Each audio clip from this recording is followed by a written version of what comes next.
Tuhan. Mari kita beri sorak-sorai yang paling meriah buat Tuhan Yesus. Yesus adalah Allah yang dahsyat. Mari kita sembah Tuhan, kita agungkan Dia. Yesus adalah Raja yang besar, Bapa yang mulia, Bapa yang mengasihi kita sungguh luar biasa, Allah yang tidak pernah meninggalkan kita. Mari kita sembah Tuhan dengan sungguh-sungguh pada malam hari ini. Haleluya. Oh Yesus,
hadirat-Mu Tuhan. Hadirat-Mu meliputi kami. Hadirat-Mu melawat kami. Hadirat-Mu menjamah kami semua. Di tiap rumah, di tiap keluarga yang berkumpul di hadirat-Mu, ada mujizat Tuhan. Lawatan Tuhan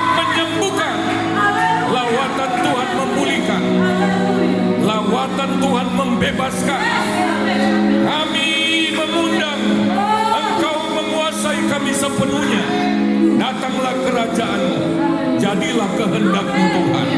Berkuasalah atas kami semua. Dipermuliakan nama-Mu. Engkau layak terima hormat, kemuliaan, kekuasaan, kejayaan sampai selama-lamanya. Dalam nama Yesus kami mulaikan ibadah kami ini. Haleluya. Haleluya. Haleluya.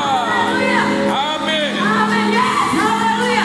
Haleluya. Beri kemuliaan buat Tuhan Yesus. Haleluya. Haleluya. Pada malam hari ini Tuhan meminta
beribadah, untuk mencari hadirat-Mu, bahkan untuk mendengarkan akan firman Allah dalam nama Tuhan Yesus Kristus. Haleluya, haleluya, haleluya, amin. Puji Tuhan, haleluya. Puji Tuhan, haleluya. Apakah saudara bersuka cita pada hari ini? Karena Tuhan Yesus baik buat kita semua. Karena Tuhan Yesus mengasihi kita semua. Saya percaya Tuhan Yesus mengasihi kita. Karena Tuhan berfirman dalam Yohanes 3:16, karena demikian besar kasih Allah akan dunia ini, maka Ia mengaruniakan anaknya yang tunggal, supaya setiap orang yang percaya tidak binasa, tetapi beroleh hidup yang kekal. Allah mendesain hidup kita untuk sesuatu yang kekal. Oleh sebab itu anak-anak Tuhan, orang-orang percaya harus mengejar hal-hal yang kekal, hal-hal yang abadi. semua yang ada dalam dunia ini hanya sementara saja, tetapi apa yang Tuhan sediakan bagi kita adalah hal-hal yang kekal. Haleluya. Hari ini saudara sekalian, kita akan melihat firman Allah dalam sebuah judul 3 jenis kelaparan. Apa itu 3 jenis kelaparan? Mari kita baca firman Tuhan dari Matius pasal yang ke-24 ayat 7 sampai ayat yang ke-8. Matius pasal 24 ayat 7 sampai 8. Firman Allah berkata demikian, sebab bangsa akan bangkit melawan bangsa, dan kerajaan melawan kerajaan.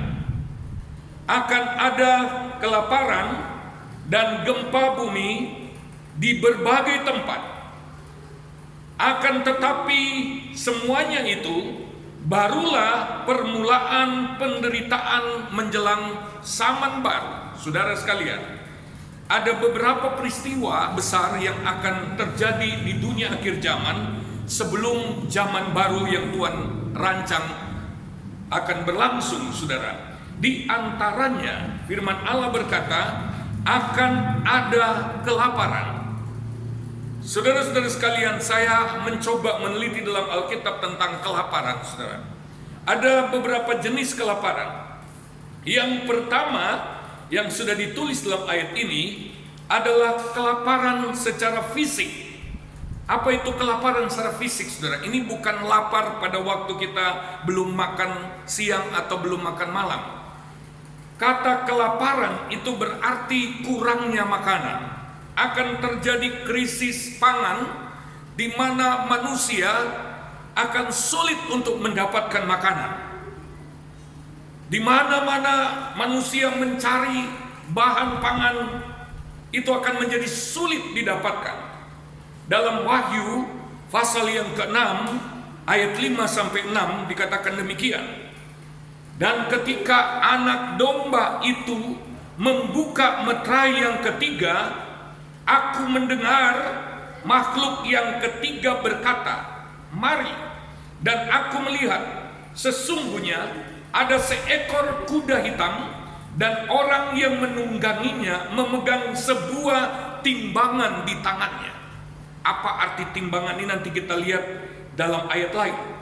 Dan aku mendengar, ini dampaknya, saudara, seperti ada suara di tengah-tengah keempat makhluk itu berkata, secupak gandum sedinar dan 3 cupak jelai sedinar. Tetapi janganlah rusakkan minyak dan anggur itu. Saudara-saudara, kalau kita kaitkan dengan Yehezkiel pasal yang ke-4 ayat 16 sampai ayat yang ke-17 berkata demikian. Yehezkiel pasal 4 ayat 16 sampai 17. Ini tentang timbangan itu. Sesudah itu ia berfirman kepadaku, hai anak manusia, sesungguhnya aku akan memusnahkan persediaan makanan di Yerusalem, dan mereka akan memakan roti yang tertentu timbangannya dengan hati yang cemas. Juga mereka akan meminum air dalam ukuran terbatas dengan hati yang gundah gulana, dengan maksud supaya mereka kekurangan makanan dan minuman, dan mereka semuanya menjadi gundah gulana, sehingga mereka hancur di dalam hukuman. Ternyata, saudara, timbangan itu adalah untuk membatasi pembelian, untuk mendapatkan bahan pangan, saudara-saudara. Makanya di dalam Wahyu tadi dikatakan saking mahalnya, saking sukarnya mendapat makanan, sehingga di dalam ayat yang ke-7 berkata secupak gandum sedinar dan 3 cupak jelai sedinar. Saudara sekalian, 1 dinar pada zaman firman Allah ini diberikan, itu adalah hasil seorang pekerja dalam 1 hari, saudara. 1 hari dia bekerja hanya untuk dapat secupak gandum. Ini berarti hanya cukup untuk dimakan sendiri olehnya. Kalau dia berkeluarga, itu berarti kebutuhan gizi, kebutuhan makanan tidak bisa tercukupi. Kecuali diganti dengan 3 cupak jelai, makanan yang tidak bergizi, makanan yang sangat rendah, saudara. Ini saking begitu sulitnya mendapatkan makanan. Saya ingin beritahu saudara, ini bukan soal kekurangan uang, bukan soal tidak ada uang. Barangkali saudara akan masih punya uang pada waktu itu, tetapi persoalannya ada pembatasan, ada timbangan. Kita tidak bisa lagi membeli makanan, menimbun makanan, karena terjadi pembatasan. Semua harus ditimbang, semua harus dapat secara adil, walaupun kurang. Saudara-saudara sekalian, ini akan terjadi di akhir zaman. Kita nanti akan melihat itu terjadi pada masa-masa seperti itu. Bagaimana kita anak Tuhan? Apakah ada jaminan pemeliharaan Allah? Saya percaya Tuhan sanggup pelihara kita. Bagi orang-orang percaya, sudah dijanjikan saudara, bahwa tidak perlu kita khawatir. Kalau burung di udara saja, burung pipit yang tidak berharga diberi makan oleh Bapa di sorga. Anak-anak Tuhan yang sudah ditebus oleh darah Yesus, yang sudah dibayar lunas begitu berharga. Kalau kita setia kepada Tuhan, kita tetap akan dipelihara oleh Tuhan. Di zaman janda di Sarfat, saudara, bahkan pada hari-hari terakhir, di mana dia berkata, sesudah makanan yang terakhir ini kami berdua akan mati dengan anaknya.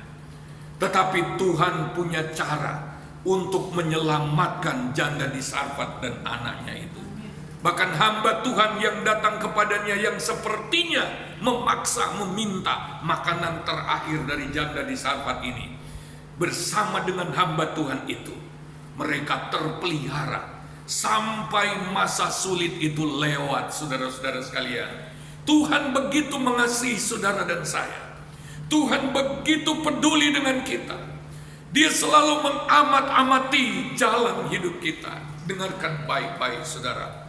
Oleh sebab itu, mari kita setia kepada Tuhan. Mari kita cinta Tuhan, karena segala yang ada dalam dunia ini tidak pasti, tidak menentu. Kita tidak bisa berbuat apa-apa jikalau masa kelaparan, masa timbangan itu, masa pembatasan untuk mengambil, untuk mendapatkan pangan itu mulai diberlakukan. Kita hanya bisa andalkan Tuhan saja. Haleluya, haleluya, haleluya. Dengar baik saudara, Tuhan gembala kita yang baik tidak akan membiarkan kita kekurangan. Yang kedua saudara, ada kelaparan yang lain, yaitu kelaparan rohani. Kita lihat yang pertama, lapar, kelaparan akan firman Allah. Amos pasal 8 ayat 11 sampai ayat yang ke-13. Amos pasal 8 ayat 11 sampai 13. Sesungguhnya waktu akan datang, demikianlah firman Tuhan Allah, aku akan mengirimkan kelaparan ke negeri ini, bukan kelaparan akan makanan dan bukan kehausan akan air, melainkan akan mendengarkan firman Tuhan. Mereka akan mengembara dari laut ke laut dan menjelajah dari utara ke timur untuk mencari firman Tuhan, tetapi tidak mendapatkannya. Pada hari itu akan reba lesu anak-anak darah yang cantik dan anak-anak teruna karena haus. Saudara, kalau kita meneliti kitab Amos ini, ayat ini ditujukan kepada orang-orang percaya umat Tuhan dalam pasal-pasal sebelumnya yang tidak mempedulikan firman Allah. Mereka yang tidak mempedulikan berita-berita dari Tuhan. Tuhan mengutus nabi-nabi bergantian mendatangi mereka. Bahkan ada yang dengan sengaja menolak, yang tidak mau firman. Umat-umat Tuhan seringkali tidak mau mendengarkan firman yang keras. Ada anak-anak Tuhan yang tidak suka ketika mereka diperingatkan, seolah-olah itu hanya mengada-ada saja. Silakan teliti pasal-pasal sebelumnya dari kitab Amos ini. Dan ini membuat Tuhan murka. Dan ini membuat Tuhan berkata, nanti satu waktu ada situasi yang akan membuat mereka merindukan firman Allah, yang akan membuat mereka mencari-cari pertolongan dari firman Allah. Tetapi walaupun mereka mengembara utara ke selatan, mereka mencari begitu rupa, firman Allah mereka tidak dapatkan lagi. Ini menjadi warning bagi kita, menjadi peringatan bagi kita. Jangan melecehkan firman Allah. Amin. Jangan menyepelekan firman Allah. Kalau hari-hari ini mungkin sudah merasakan firman Allah itu berlimpah-limpah, tetapi celakalah umat Tuhan yang menyepelekan firman Allah. Karena Alkitab berkata, satu saat akan ada kondisi di mana ketika dia coba cari firman Allah, dia tidak akan mendapatkan. Saya tidak tahu kondisi seperti apa itu. Tetapi biasanya ketika seorang percaya anak Tuhan kepingin cari firman, pasti pada saat itu dia sedang punya masalah. Pasti pada saat itu dia sedang mengalami kekosongan dalam jiwanya. Pasti pada saat seperti itu dia sedang mengalami kehampaan, kekeringan, di mana segala sesuatu tidak lagi dapat mengobati akan jiwanya, akan kekosongan jiwanya. Pasti pada saat itu dia tidak lagi menemukan cara untuk menghilangkan tekanan dalam jiwanya. Dan pada saat itu anak-anak Tuhan yang modelnya seperti itu akan cari firman, tetapi tidak mendapatkan firman. Mengalami kelaparan, saudara, mengembara untuk mencari firman. Hati-hati saudara-saudara sekalian, dengarkan baik-baik. Selama masih ada kesempatan untuk menabung firman, pakailah, gunakanlah kesempatan itu. Haleluya. Karena tidak selama-lamanya akan ada kesempatan itu. Tidak selama-lamanya kita punya kesempatan itu. Saudara, saya sempat berbincang-bincang dengan tim yang melayani malam hari ini. Dengarkan saudara, kita harus punya bobot rohani yang cukup untuk menghadapi penampian atau badai. Kita lihat orang kalau menampi gandum atau padi, pasti yang tidak berisi akan terbang tertiup angin. Saudara, orang-orang Kristen anak Tuhan yang tidak punya bobot rohani, saudara, kalau badai, persoalan, aniaya, ujian, pencobaan datang atas gereja Tuhan, mereka tidak akan dapat bertahan karena mereka nggak punya bobot rohani. Bobot rohani yang harus kita punya adalah nilai-nilai yang kekal, termasuk firman Allah. Jangan sampai kita didapati seperti Raja Nebukadnezar ketika ditimbang oleh Tuhan, bobotnya terlalu ringan dan akhirnya dia kehilangan kerajaannya, saudara. Saudara, apalah artinya kita memiliki isi dunia ini kalau pada akhirnya kita akan merasakan kekosongan yang luar biasa, rasa hampa yang mengerikan di dalam hati kita, rasa kering yang tidak terobati. Sekali lagi saudara, selama Tuhan masih mencurahkan pewahyuan kebenaran firman-Nya, jangan memandang enteng. Jangan tertipu oleh keindahan dunia ini. Semua yang ada dalam dunia ini tidak kekal. Haleluya. Lalu kemudian kita lihat kelaparan rohani yang kedua. Dalam kitab Yesaya pasal 55 ayat yang ke-6, yaitu lapar untuk berjumpa dengan Allah. Lapar akan perjumpaan dengan Allah. Dalam Yesaya 55 ayat 6 berkata, carilah Tuhan selama ia berkenan ditemui, berserulah kepadanya selama ia dekat. Haleluya saudara-saudara. Ayat ini menyiratkan sesuatu, bahwa ada saatnya di mana Tuhan begitu bermurah hati, di mana Tuhan yang maha besar itu, kita tidak mencari Dia, tetapi Dia yang datang mencari kita yang berdosa, yang hina. Dia yang maha mulia, Dia turun dari surga, Dia datang mencari kita yang terhilang. Karena kalau dibiarkan, kita tidak akan pernah bisa mencari Tuhan. Siapa kita, saudara? Siapa engkau? Siapa kita sampai Dia yang mulia sampai datang mencari kita? Maaf, ketika Dia berjumpa dengan kita, Dia datang di tempat yang kotor. Dia datang di tengah dunia ini yang bagaikan tempat pembuangan sampah, hanya untuk menemukan saudara dan saya. Kalau Tuhan tidak berbuat ini, kalau Tuhan tidak turun mencari kita, selamanya kita dalam kegelapan.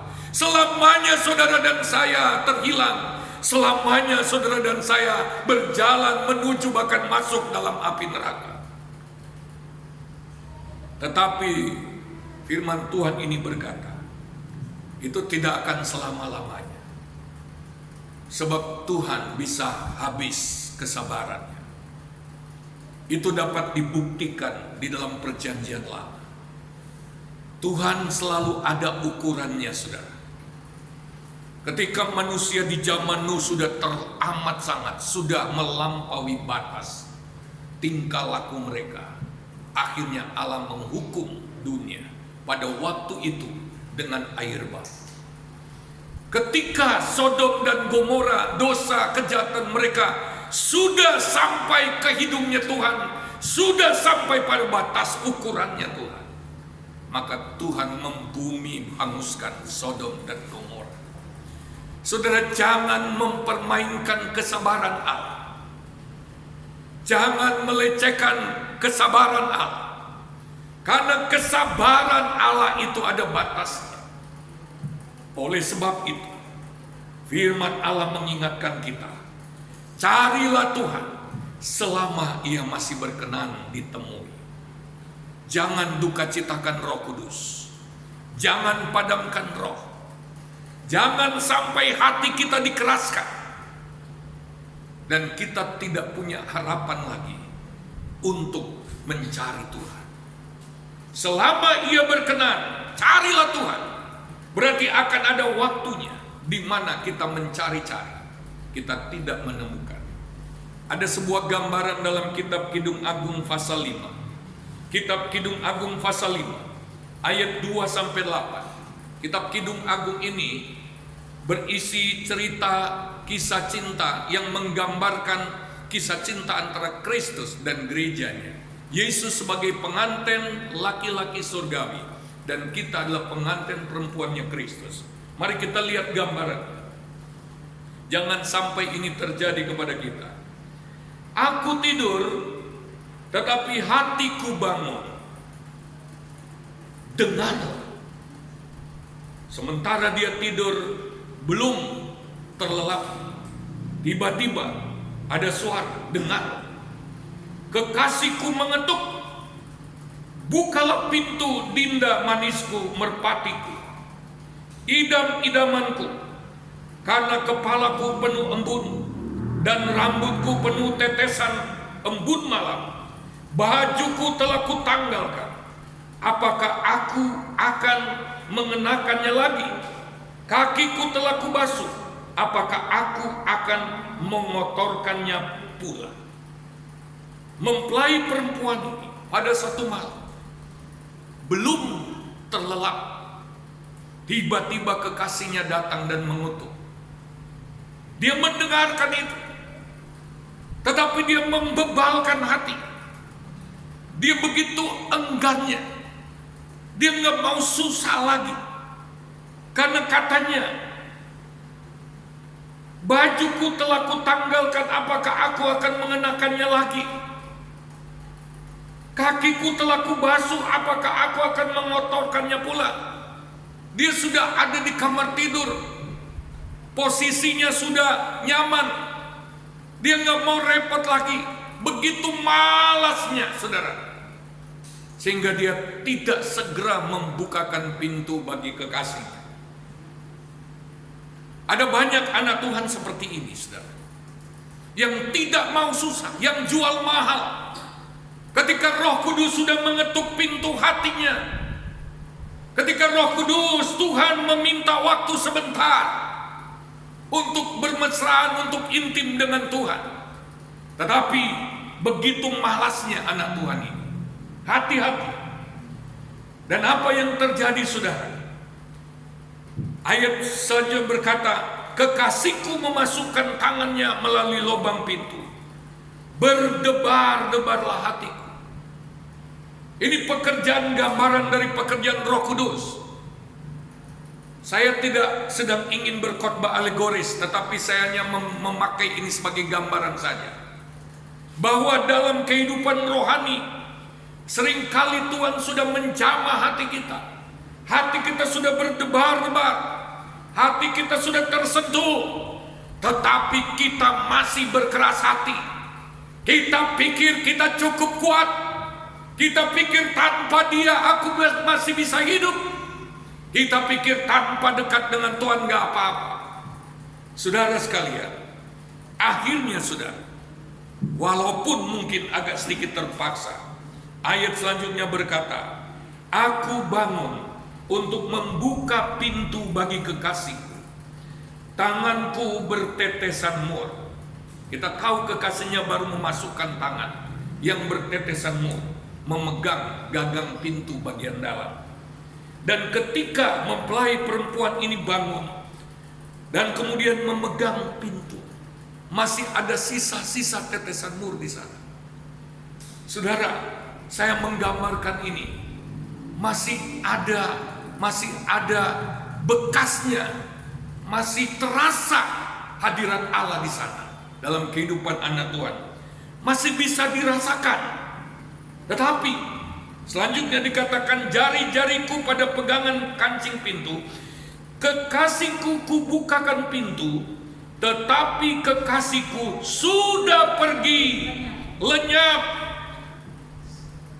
Sayang sekali saudara, ketika Tuhan masih berkenan untuk ditemui, seringkali kita menjual atau jual mahal, tidak mau ketemu. Pada saat kita bangun, kita tidak lagi bisa berjumpa dengan dia, karena kita sudah menyia-nyiakan kemurahan Allah. Seperti pingsan aku ketika ia menghilang. Ku cari dia, tetapi tak kutemui. Ku panggil, tetapi tak disahutnya. Bukankah kita juga sering mengalami hal seperti ini? Kita pikir kita bisa main-main dengan Tuhan. Kita pikir kita bisa jual mahal dengan Tuhan, ketika kita sebetulnya masih punya waktu untuk datang di hadirat Tuhan. Kita jual mahal. Lalu pada saatnya kita tergerak bangun untuk mencari dia, kita sulit mengalami hadiratnya. Karena apa? Kita sudah mengecewakan Tuhan, kita sudah menduka citakan hati Tuhan. Jangan menyia-nyiakan karya Roh Kudus di dalam hati kita. Aku ditemui peronda-peronda kota, dipukulinya aku, dilukainya, selendangku dirampas oleh penjaga-penjaga tembok. Kusumpai kamu, dan seterusnya, putri-putri Yerusalem. Saya melihat gambaran dalam ayat ini, di mana mempelai perempuan ditemui peronda-peronda kota, dipukulinya. Saya menggambarkan ini masa aniaya, kalau bukan masa antikris, saudara. Ketika masa penyingkiran sudah terjadi, kita tertinggal, dan akhirnya kita harus berurusan dengan peronda-peronda itu. kita mengalami masa aniaya antikris. Dalam nubuatan Alkitab akan ada masa di mana kerajaan antikris akan memerintah di seluruh dunia. Pada saat itu, anak-anak Tuhan yang tidak bergerak bersama Tuhan pasti mengalami aniaya. Jangan menyia-nyiakan kesempatan untuk mengalami kebangunan rohani, untuk mengalami pemulihan rohani, untuk mempersiapkan diri seperti 5 anak darah yang bijak, yang mempersiapkan pelitanya penuh berisi dengan minyak.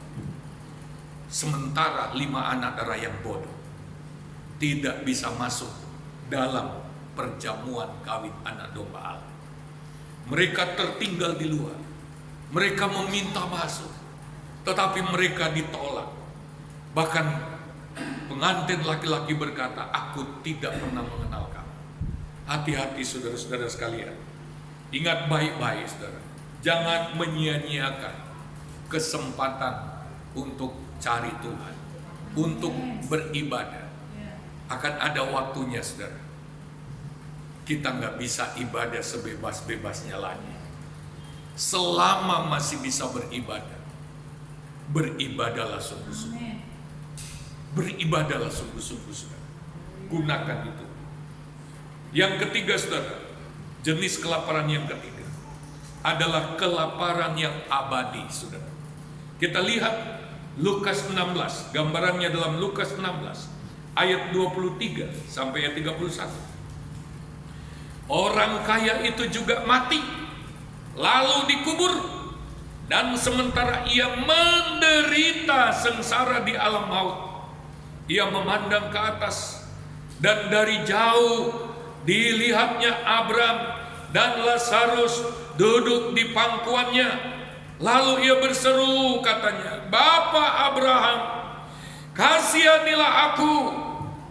Suruhlah Lazarus supaya ia mencelupkan jarinya ke dalam air dan menyejukkan lidahku, sebab aku sangat kesakitan dalam nyala api ini." Dia begitu kehausan, tidak ada air di sana. Ayat 25 berkata, tetapi Abram berkata, "Anak." Aneh juga saudara, orang kaya ini anak. Dia bukan orang lain, tapi kenapa ada di sana? Miris. "Anak, ingatlah bahwa engkau telah menerima segala yang baik sewaktu hidupmu." Rupanya dia hanya mencari yang baik untuk kehidupan dunia yang sementara itu. Sedangkan Lazarus segala yang buruk. Sekarang ia mendapat hiburan dan engkau sangat menderita. Selain daripada itu, di antara kami dan engkau terbentang jurang yang tak terseberangi, supaya mereka yang mau pergi dari sini kepadamu, ataupun mereka yang mau datang dari situ kepada kami, tidak dapat menyeberang. Sudah tidak ada jalan lagi saudara. Terlambat.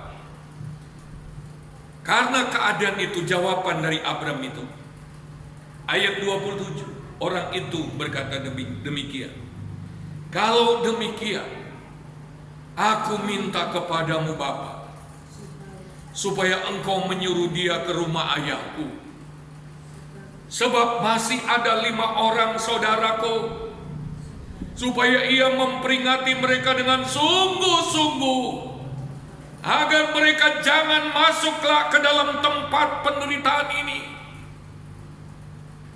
Dia haus melayani saudara. Dia haus bersaksi saudara.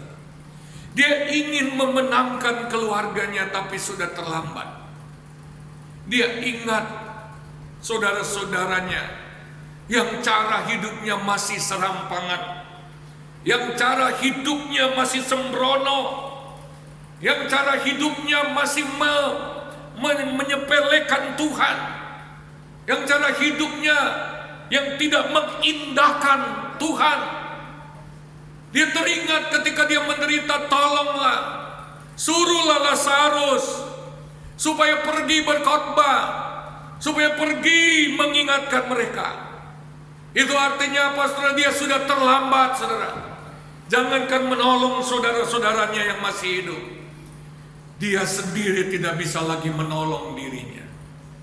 Dia tidak bisa lagi menyelamatkan dirinya. Dia sudah terlambat sama sekali. Oleh sebab itu, saudara-saudara sekalian, selama masih kita masih punya kesempatan, carilah Tuhan, carilah firman Allah, layanilah Tuhan, bersaksilah, jadilah terang. Banyak saudaramu yang belum diselamatkan, banyak saudaramu yang belum terima anugerah di dalam Yesus Kristus. Minimal doakan mereka dari sekarang, karena akan ada penyesalan yang kekal dan abadi. Ketika di dalam perapian itu, orang ini begitu kehausan, begitu kelaparan, tetapi tidak ada yang bisa memberikan apa yang dia butuhkan. Ini adalah kehausan, kelaparan yang abadi dalam perapian yang kekal. Tetapi kata Abram, ada pada mereka kesaksian Musa dan para nabi. Baiklah mereka mendengarkan kesaksian itu. Wahai saudara-saudaraku yang masih hidup, kepadamu masih ada firman, masih ada kesaksian para nabi, masih ada kitab suci yang bebas dibuka dibaca. Bukalah itu dan dengarkan itu sebelum terlambat. Temukanlah rahasia-rahasianya, rahasia-rahasia Allah. Temukanlah jalan keselamatan di dalamnya. Temukanlah hal-hal yang bernilai kekal di dalamnya, sebelum engkau juga ikut terlambat. Jawab orang itu dalam ayat 30. Tidak, Bapak Abraham. Tetapi jika ada seorang yang datang dari antara orang mati kepada mereka, mereka akan bertobat. Kata Abraham kepadanya, jika mereka tidak mendengarkan kesaksian Musa dan para nabi, mereka tidak juga akan mau diyakinkan, sekalipun oleh orang yang bangkit dari antara orang mati. Saudara sekalian, kesempatan untuk bisa mendengar firman adalah ketika kita masih hidup dan ketika kita masih diperkenan oleh Tuhan untuk mencari Dia. Jangan sia-siakan semuanya itu. Lukas 13 ayat 23 sampai 29. Lukas 13 ayat 23 sampai 29. Dan ada seorang yang berkata kepadanya, Tuhan, sedikit sajakah orang yang diselamatkan?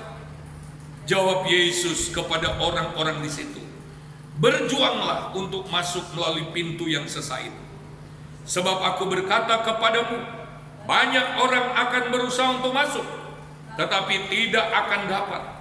Jika tuan rumah telah bangkit dan telah menutup pintu, kamu akan berdiri di luar dan mengetok-ngetok pintu sambil berkata, Tuan, bukakanlah kami pintu.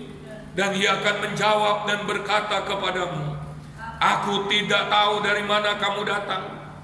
Maka kamu akan berkata, kami telah makan dan minum di hadapanmu, dan engkau telah mengajar di jalan-jalan kota kami. Tetapi ia akan berkata kepadamu, aku tidak tahu dari mana kamu datang. Penyalah dari hadapanku, hai kamu sekalian yang melakukan kejahatan. Di sanalah akan terdapat ratap dan kertak gigi, apabila kamu akan melihat Abraham dan Ishak dan Yakub dan semua nabi di dalam kerajaan Allah. Tetapi kamu sendiri dicampakkan keluar, dan orang akan datang dari timur dan barat dan dari utara dan selatan, dan mereka akan duduk makan di dalam kerajaan Allah. Ini berkebalikan, saudara. Ayat terakhir berkata, dan orang akan datang dari timur barat. Terbentuk sebuah garis melintang, saudara. Lalu kemudian dari utara dan selatan terbentuk garis vertikal. Jikalau digambarkan, terbentuklah salib di sana, saudara. Orang-orang yang mau hidup dalam nilai-nilai dan prinsip salib, kelak di akhirat berbeda dengan orang kaya tadi. Mereka akan dijamu di dalam kerajaan Allah. Mereka akan kenyang di sana. Sementara mereka yang dibuang itu, yang dicampakkan keluar, akan mengalami kehausan dan kelaparan yang abadi. Mereka akan rindu Allah. Mereka akan rindu hadirat Allah. Mereka akan rindu pangkuan Abraham. Tapi mereka sudah terlalu amat sangat terlambat. Itu sudah jauh daripada mereka. Oleh sebab itu, ada sebuah kalimat yang saya mau sampaikan kepada saudara. Lebih baik memuaskan lapar dan haus rohanimu saat ini, ketimbang engkau mengalami kelaparan dan kehausan yang abadi yang sudah terlambat. Saya mau tutup dengan kitab Amsal. Mari kita buka kitab Amsal Sulaiman. Amsal Sulaiman pasal yang ke-6 ayat 6 sampai 8. Berkata demikian, perhatikan baik. Hai pemalas, pergilah kepada semut, perhatikanlah lakunya, dan jadilah bijak. Biarpun tidak ada pemimpinnya, pengaturnya, atau penguasanya, ia menyediakan rotinya di musim panas dan mengumpulkannya makanannya pada waktu panen. Semut pintar, saudara, karena tidak selalu ada makanan. Juga pada musim hujan dia tidak bisa mengumpulkan makanan. Jadi dia punya strategi yang sangat bijak. Selama masih musim panas dan panen, musim panen, kita harus kumpul banyak makanan. Dengar baik-baik, saudara. Selama masih ada musim kebangunan rohani, selama masih ada musim di mana makanan rohani disediakan berlimpah-limpah, kumpulkanlah itu sebanyak-banyaknya. Karena nanti akan ada musim dingin di mana tidak ada lagi makanan rohani, di mana pada saatnya nanti di mana kita sulit untuk mendapatkan firman. Berbahagialah kita kalau kita berlaku bijak seperti semut. Selama masih ada kelimpahan makanan, seperti hari-hari ini, kita mendapat banyak kelimpahan makanan rohani.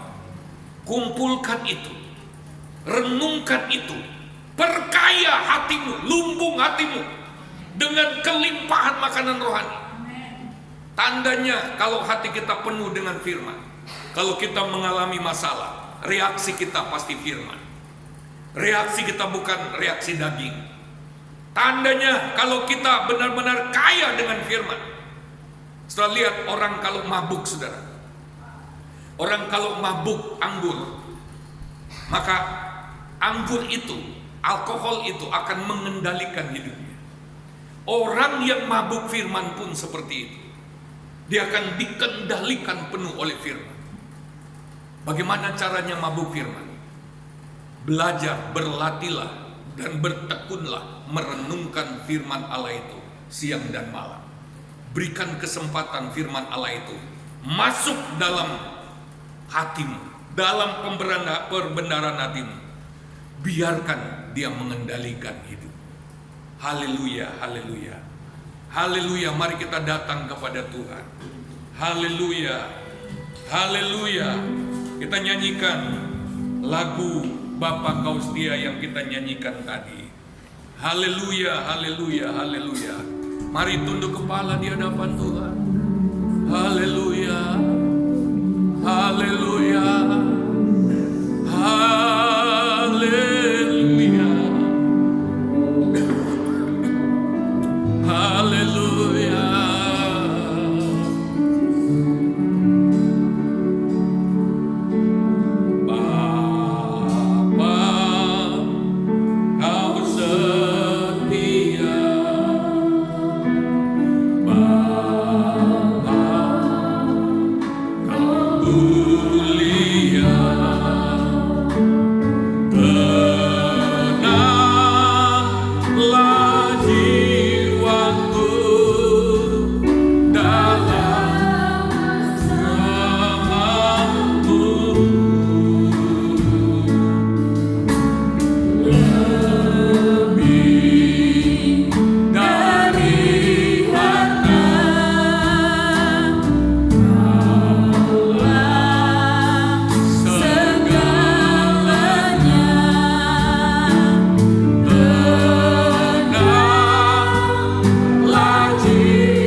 dengan kita. Dan apapun yang kita perlukan malam ini, Dia ada di dekatmu untuk menjamahmu. Izinkan Dia menjamahmu. Tuhan mengasihimu. Tuhan mempedulikan hidupmu. Haleluya. Dengarkan saudara, dengarkan. Angkat tanganmu ke atas. Angkat tangan. Tuhan, Engkau lihat setiap anak-anakmu yang mengangkat tangan. Apapun masalahnya, Engkau ada bersamanya pada saat ini. Engkau Allah sanggup menolongnya di tengah-tengah masalah itu, dengan memberikan kekuatan, bahkan dengan memberikan jalan keluar. Kalau itu adalah duri dalam daging, Engkau memberikan kasih karunia-Mu untuk menguatkan anakmu ini. Kalau itu adalah bentuk ketakutan, kecemasan, dalam nama Yesus, setiap ketakutan, kecemasan, kalau itu sudah ditunggangi oleh roh ketakutan, roh kecemasan, dalam nama Yesus, saat ini juga roh kecemasan, ketakutan itu kami lenyapkan dalam nama Yesus. Haleluya. Haleluya. Tuhan, kalau itu adalah berupa penyakit Tuhan, kalau anakmu ini adalah orang yang memberi diri untuk aktif melayani, dia memerlukan tubuh yang sehat. Oleh bilur-bilurmu, penyakitnya saat ini juga sudah sembuh dalam nama Tuhan Yesus Kristus. Sembuh. Tuhan menolong anak-anak yang terikat. Tuhan jamah dan lepaskan. Tuhan, Engkau ada di dalam kehidupan kami anak-anak-Mu Tuhan. Di dalam nama Yesus, lepaskan ikatan belenggu yang mengikat anak-anak-Mu ini. Tuhan, biarlah firman-Mu pada malam hari ini memberikan penghiburan, memberikan kekuatan, memberikan jawaban, memberikan kedamaian yang berlimpah dalam tiap hati kami. Terima kasih Tuhan. Terima kasih Tuhan. Mari kita angkat tangan ke atas. Tuhan, sebentar kami akan akhiri acara ibadah ini. Tuhan memberkati setiap persembahan korban anak-anak Tuhan.